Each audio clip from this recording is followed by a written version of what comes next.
Here is the Avast Security News Roundup for the week ending August 27th, 2021. President Biden calls meeting with tech CEOs. Apple's Tim Cook, Microsoft's Satya Nadella, and Amazon's Andy Jassy are among a group of tech CEOs that were called to the White House meeting Wednesday by President Joe Biden. The point of the gathering was to discuss efforts by private companies to improve cybersecurity following a year of increased ransomware and other cyber attacks, according to Bloomberg.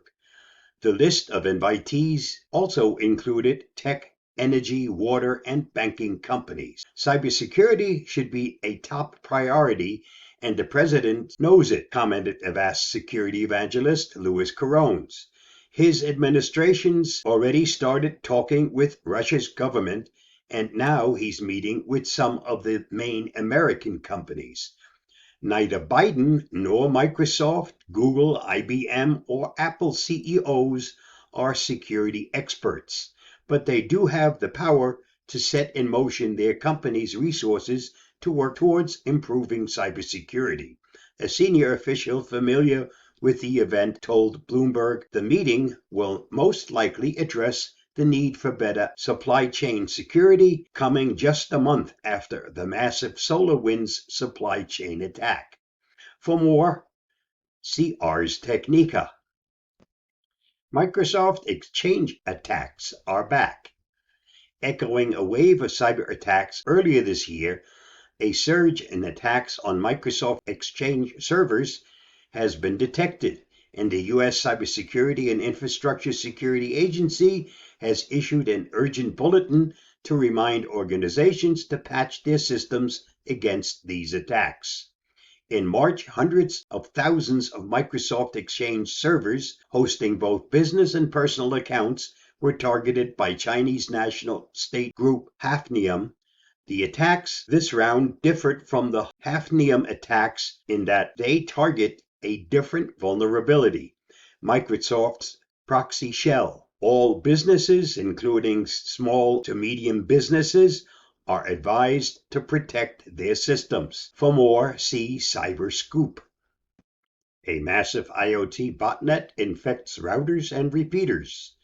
A DDoS botnet gang has infected hundreds of thousands of IoT devices, including network gateways, routers, and repeaters, manufactured by at least 65 different vendors. The vulnerability is in the software development kit that ships with Realtek chipsets, which are basic system-on-chip boards around which device makers can build their firmware.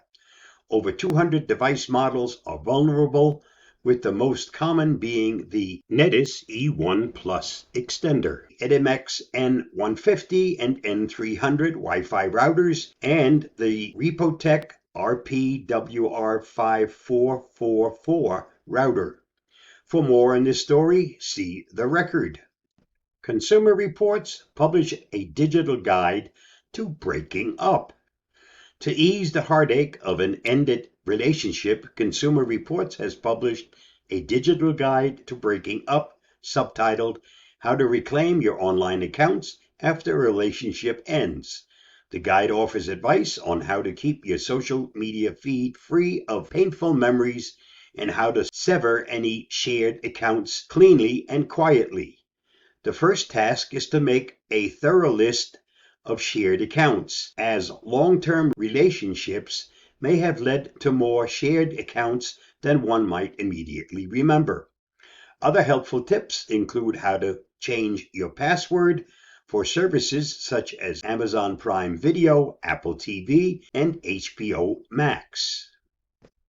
Activists' iPhone hacked with zero-click attack. Internet watchdog group Citizen Lab, based at the University of Toronto, reported that it identified 9 Bahraini activists whose iPhones were hacked, some using zero-click iMessage exploits, with Pegasus spyware between June 2020 and February 2021.